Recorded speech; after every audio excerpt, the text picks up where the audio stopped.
Punjab Haryana high court ने ਵੱਡਾ फैसला सुनाया ਤੇ जो टेक्निकल ट्विस्ट नजर आ रहा ਸੀ ਉਸ ਨੂੰ खत्म कर दिता है। कांग्रेसी उम्मीदवार की नामजदगी जो वापसी है वो मंजूर कर ली है। मेयर चोण दे लई हुण बीजेपी ते आम आदमी पार्टी के उम्मीदवार दे विच डायरैक्ट सीधा मुकाबला होएगा। कोर्ट ने अपनी निगरानी दे विच चोण करवाउण तो इनकार किया है। चंडीगढ़ पुलिस कानून के मुताबिक इलैक्शन करवाए हाई कोर्ट के वल्लों आदेश दिते गए ने।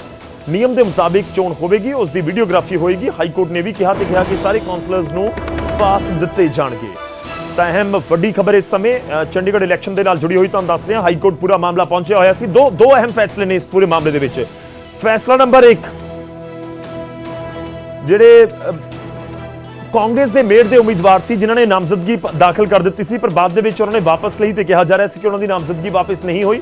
हाई कोर्ट ने उन्होंने नामजदगी वापस करने नूं मंजूरी दे दी है। इसका मतलब सीधा जाए कि हुण मेयर के इलैक्शन दे विच एक पासे बीजेपी ते दूजे पासे आम आदमी पार्टी का कैंडीडेट होगा।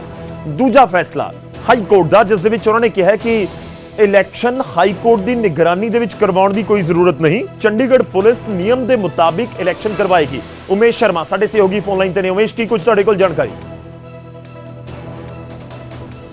ठीक है, लाइव जुड़ चुके हैं उमेश शर्मा साडे सहयोगी, उन्हां दा रुख करदे। उमेश मेरी आवाज तुहाडे तक पहुंच रही होगी, दसो इस समय तुहाडे कोल की जानकारी? जी जी गौरव, मेरी आवाज थानू आ रही है? जी बिल्कुल आवाज आ रही है जी। मैं कह रहा सीगा कि आम तौर पर रातां नूं हाई कोर्ट बहुत घट खुलते हैं, लेकिन पिछले 2 दिनों तो लगातार हाई कोर्ट विच पटिशनां ते रिटां दा दौर जारी है। 55 मिनट तो ज्यादा सुनवाई चली है। जिहड़ी दूजी पटिशन सीगी साडे नाल आम आदमी पार्टी के जो एडवोकेट्स ने, पाड़ा जी, फैरी सोफत ते अलीवाल जी, होर बाकी टीम खड़ी है। दो बहुत इंपॉर्टेंट चीज़ां ने जिहड़ी इस मेयर इलैक्शन नूं लैके खिचतान जारी सी। गल करांगे पाड़ा जी, जिहड़ी तुहाडी पटिशन सीगी कि फेयर फ्री इलैक्शन ते कोर्ट की निगरानी विच होए, कोर्ट की निगरानी वाला तो खैर नहीं मन्निया, बाकी डायरैक्शन किवें को?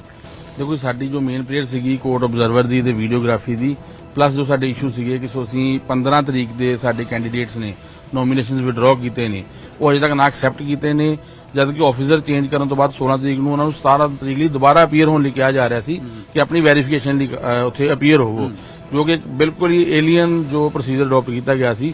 ਅੱਜ ਤੱਕ ਕਦੀ ਵੀ ਨੋਮੀਨੇਸ਼ਨ ਵਿਡਰਾਅ ਕਰਨ ਤੋਂ ਬਾਅਦ ਵੈਰੀਫਿਕੇਸ਼ਨ ਲਈ ਨਹੀਂ ਬੁਲਾਇਆ ਗਿਆ।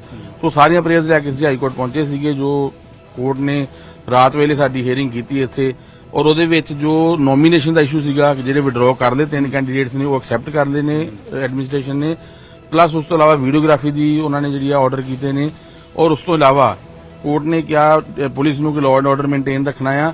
ਪਲੱਸ ਇੱਕ ਜਿਹੜਾ ਇਸ਼ੂ ਸੀਗਾ ਕਿ ਜੋ ਐਲੀਜੀਬਲ ਕੈਂਡੀਡੇਟਸ ਨੇ ਜਿਨ੍ਹਾਂ ਨੇ ਇਲੈਕਸ਼ਨ ਕੰਟੈਸਟ ਕਰਨੀਆਂ ਨੇ ਉਹਨਾਂ ਦੀ ਲਿਸਟ, ਪਲੱਸ ਜਿਹੜੇ ਉਹਨਾਂ ਨੇ ਆਪਣੇ ਨੋਮੀਨੇਟਡ ਪਰਸਨਸ ਨੇ ਜਿਨ੍ਹਾਂ ਨੂੰ ਪਾਸ ਇਸ਼ੂ ਕਰਨੇ ਨੇ, ਜਿਹੜੇ ਹਜੇ ਤੱਕ ਨਾ ਤੇ ਕੋਈ ਆਫੀਸਰ ਸਾਡੀ ਕਾਲ ਪਿਕ ਕਰ ਰਿਹਾ ਸੀਗਾ ਨਾ ਸਾਨੂੰ ਇਸ਼ੂ ਕਰ ਰਹੇ ਸੀਗੇ, ਉਹ ਸਾਰੇ ਇਸ਼ੂਜ਼ ਐਡਰੈਸ ਕਰਕੇ ਉਹਨਾਂ ਨੇ ਕਿਹਾ ਡਾਇਰੈਕਸ਼ਨ ਦਿੱਤੀ ਹੈ। ਇੱਕ ਪੇਜ ਅਤੇ ਗੌਰਵ ਬਹੁਤ ਦੱਸਣਾ ਜ਼ਰੂਰੀ ਹੈ ਜਿਹੜਾ ਅਸੀਂ ਜ਼ਿਕਰ ਕਰ ਰਹੇ ਸੀ ਕਿ ਜਿਹੜਾ ਵਿਡਰਾਅਲ ਹੈ ਖਾਸ ਕਰ ਜਸਬੀਰ ਸਿੰਘ ਦਾ, ਜਸਬੀਰ ਸਿੰਘ ਨੂੰ ਲੈ ਕੇ ਪਹਿਲਾਂ ਹੈਬੀਅਸ ਕਾਰਪਸ ਪਈ ਸੀਗੀ, ਹੁਣ ਜਸਬੀਰ ਸਿੰਘ ਦਾ ਜ਼ਿਕਰ ਇੱਥੇ ਵੀ ਆਇਆ। ਉਹ ਪੁਆਇੰਟ ਕਲੀਅਰ ਹੋ ਗਿਆ ਕਿ ਇਹਨਾਂ ਦੇ ਹੁਣ ਵਿਡਰਾਅਲ ਆਲਰੇਡੀ ਚੰਡੀਗੜ੍ਹ ਐਡਮਿਨਿਸਟ੍ਰੇਸ਼ਨ ਦੇ ਐਡਵੋਕੇਟ ਕਹਿ ਚੁੱਕੇ ਨੇ ਕਿ ਠੀਕ ਹੈ ਜੀ, ਇਹ ਅਸੀਂ ਦੇ ਰਹੇ ਹਾਂ, ਕੋਰਟ 'ਚ ਕਹਿ ਰਹੇ ਹਾਂ ਤੇ ਵਿਡਰਾਅਲ ਅਸੀਂ ਐਕਸੈਪਟ ਕਰ ਲਾਂਗੇ। सिर्फ जसबीर सिंह नहीं, जसबीर सिंह के नाल पूनम और जो एक और कैंडिडेट सी नेहा, जो mayor deputy mayor senior deputy mayor लिए 3 कैंडिडेट सीगे, वो तिन्ना दी नॉमिनेशन ਜਿਹੜੇ ਵਿਡਰਾਅਲ ਦੇ ਸੀ ਉਹ ਐਕਸੈਪਟ ਕਰ ਲਏ ਨੇ। ਵਿਡਰਾਅਲ ਐਕਸੈਪਟ ਹੋ ਗਈ, ਉਹਨਾਂ ਦੀ ਕੋਰਟ 'ਚ ਸਟੇਟਮੈਂਟ ਆਈ ਹੈ, ਆਰਡਰ 'ਚ ਰਿਕਾਰਡ ਕੀਤੀ ਗਈ ਹੈ। ਬਿਲਕੁਲ। ਹੋਰ ਤੁਹਾਨੂੰ ਤੁਸੀਂ ਕਿਉਂਕਿ ਕਿਹਾ ਕਿ ਵੀਡੀਓਗ੍ਰਾਫੀ ਆਲਰੇਡੀ ਪਾਰਟ ਹੈ ਇਲੈਕਸ਼ਨ ਦਾ, ਉਹ ਪ੍ਰੋਸੈਸ ਹੈ ਕਿ ਵੀਡੀਓਗ੍ਰਾਫੀ ਦੇ ਬਿਨਾਂ ਇਲੈਕਸ਼ਨ ਨਹੀਂ ਹੁੰਦੇ, ਲੇਕਿਨ ਤੁਸੀਂ ਕਹਿ ਰਹੇ ਸੀਗੇ ਕਿ ਬਾਰ-ਬਾਰ ਕਿ ਪਾਸਿਸ, ਉਹ ਪਾਸਿਸ ਕਿਹੜੀ ਗੱਲ ਕਰ ਰਹੇ ਹੋ ਕਿ ਪਾਰਸ਼ਦਾਂ ਨੂੰ ਕਾਉਂਸਲਰਾਂ ਨੂੰ ਪਾਸ ਦਿੱਤੇ ਜਾਣ, ਨੋਮੀਨੇਟ ਕਾਉਂਸਲ, ਉਹ ਇੱਕ ਪ੍ਰੋਸੀਜਰ ਹੁੰਦਾ ਉਹਨਾਂ ਦਾ, ਕੀ ਤੁਹਾਡੀ ਕੁਐਰੀ ਸੀਗੀ? ਦੇਖੋ ਇੱਕ ਜਦੋਂ ਵੀ ਇਲੈਕਸ਼ਨ ਹੁੰਦੀ ਆ ਜੋ ਕਾਉਂਸਲਰਸ ਹੁੰਦੇ ਨੇ ਉਹਨਾਂ ਨੂੰ ਇੱਕ ਫਾਰਮ ਦਿੱਤਾ ਜਾਂਦਾ ਪ੍ਰੈਸਕ੍ਰਾਈਬਡ ਫਾਰਮ, ਉਹਦੇ 'ਚ ਉਹਨਾਂ ਨੇ ਭਰ ਕੇ ਆਪਣੇ ਨੋਮੀਨੇਟਡ ਪਰਸਨਸ ਨੂੰ ਪਾਸ ਇਸ਼ੂ ਕਰਨੇ ਹੁੰਦੇ ਨੇ, ਜੋ ਕਿ ਐਡਮਿਨਿਸਟ੍ਰੇਸ਼ਨ ਦੁਆਰਾ ਦਿੱਤੇ ਜਾਣੇ ਨੇ ਕਿ ਇਹ ਪਰਸਨਸ ਕੱਲ ਉੱਥੇ ਜੋ ਇਲੈਕਸ਼ਨ ਦੇ ਪ੍ਰੋਸੈਸ ਉਹਨੂੰ ਦੇਖਣ ਲਈ ਜੋ ਉਹਨਾਂ ਦੀ ਗੈਲਰੀ ਬਣੀ ਹੁੰਦੀ ਉਸ ਤੱਕ ਆ ਸਕਦੇ ਨੇ। ਸੋ ਸਾਨੂੰ ਕੱਲ ਤੋਂ ਪਰਸੋਂ ਤੋਂ ਲੈ ਕੇ ਅਜੇ ਤੱਕ ਨਾ ਕਿਸੇ ਆਫੀਸਰ ਨਾਲ ਸੰਪਰਕ ਹੋ ਰਿਹਾ ਸੀ ਕਿ ਪਾਸ ਕਿਸ ਨੇ ਇਸ਼ੂ ਕਰਨੇ ਨੇ, ਕਦੋਂ ਇਸ਼ੂ ਕਰਨੇ ਨੇ। ਸੋ ਉਹ ਕੋਰਟ ਨੇ ਸਾਡਾ ਇਸ਼ੂ ਐਡਰੈਸ ਕਰਕੇ ਉਹਨਾਂ ਨੂੰ ਡਾਇਰੈਕਸ਼ਨ ਦਿੱਤੀ ਹੈ ਕਿ ਐਜ਼ ਪਰ ਲਾਅ ਇਹਨਾਂ ਨੂੰ ਪਾਸਿਸ ਇਸ਼ੂ ਕੀਤੇ ਜਾਣ। ਬਿਲਕੁਲ। ਇਹ ਸੀਗੇ ਐਡਵੋਕੇਟ ਆਮ ਆਦਮੀ ਪਾਰਟੀ ਦੇ, ਸਾਡੇ ਨਾਲ ਚੰਡੀਗੜ੍ਹ ਐਡਮਿਨਿਸਟ੍ਰੇਸ਼ਨ ਦੇ senior standing council Anil Mehta ਜੀ ਵੀ ਸੀ। ਮਹਿਤਾ ਜੀ, ਇਹ ਤਾਂ ਅੱਜ ਡਾਇਰੈਕਸ਼ਨ ਕਿਉਂਕਿ ਦੋਨੋਂ ਇਕੱਠੇ ਹੀ ਸੀਗੇ, ਸਾਰਾ ਕੁਝ ਸੁਣਿਆ, ਬਾਰ-ਬਾਰ ਇੱਕ ਤੁਹਾਡੇ ਵੱਲੋਂ ਨਜ਼ਰਾਂ ਸੀਗਾ ਕਿ ਐਜ਼ ਪਰ ਲਾਅ ਪ੍ਰੋਸੀਜਰ, ਔਰ ਇੱਕ ਜਿਹੜਾ ਪੇਜ ਫਸਿਆ ਸੀਗਾ ਜਸਬੀਰ ਸਿੰਘ ਦੀ ਵਿਡਰਾਅਲ ਵਾਪਸੀ ਦਾ ਕਿ ਰੀਵੈਰੀਫਿਕੇਸ਼ਨ ਲਈ ਤੇ ਬਾਕੀ ਦੋਨੋਂ ਜਿਹੜੇ ਕੈਂਡੀਡੇਟ ਸੀਗੇ ਉਹਨਾਂ ਦੇ ਲਈ, ਉਹ ਹੁਣ ਕੋर्ट ने क्लियर कर दिया। उमेश जी, पिछले 24 घंटे के अंदर आम आदमी पार्टी और कांग्रेस के द्वारा फाइल की गई ये दूसरी पिटीशन थी।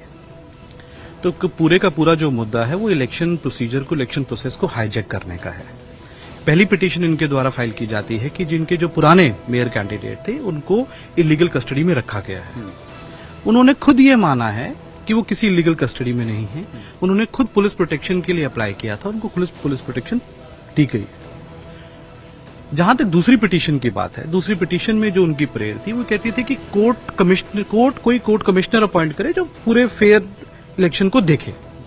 कोर्ट ने उनकी इस प्रेयर को सरे से नकार दिया है। उन्होंने फिर अल्टरनेट प्रेयर की, जो हालांकि उनकी पिटीशन का पार्ट नहीं थी।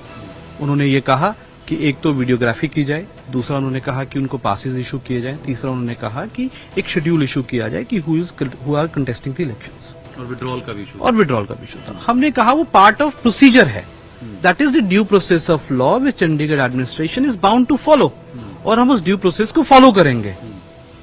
वीडियोग्राफी करानी है, पासेस इशू करने, वो तो प्रोसेस का पार्ट है, तो हम प्रोसेस को फॉलो करेंगे। जो जसबीर सिंह की विड्रॉल जो हुई वापसी, उसको लेकर रीवेरिफिकेशन के लिए जो नोटिस कमिश्नर के द्वारा निकाला गया, उसको लेकर भी बार बार काफी जो देर पेच फंसा रहा। देखिए, जसबीर सिंह ने अपना जो विड्रॉल था वो एक सेक्रेटरी म्युनिसिपल कॉर्पोरेशन को सबमिट किया था।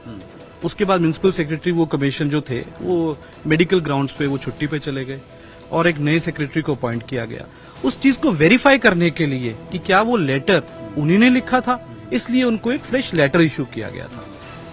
यही था उसमें। तो आपने कह दिया कि ठीक है, हम लोग तैयार हैं कि विड्रॉल का जो प्रोसेस है वो हम विड्रॉल का जो प्रोसेस है वो फॉलो किया जाएगा। तो हमने सिर्फ एक ही चीज को कोर्ट को बोली कि जो ड्यू प्रोसेस ऑफ लॉ है, जो प्रोसीजर है इलेक्शन कंडक्ट करने का, इलेक्शन उसी की तरह से, उसी के तहत कंडक्ट किए जाएंगे। बहुत बहुत शुक्रिया मेहता।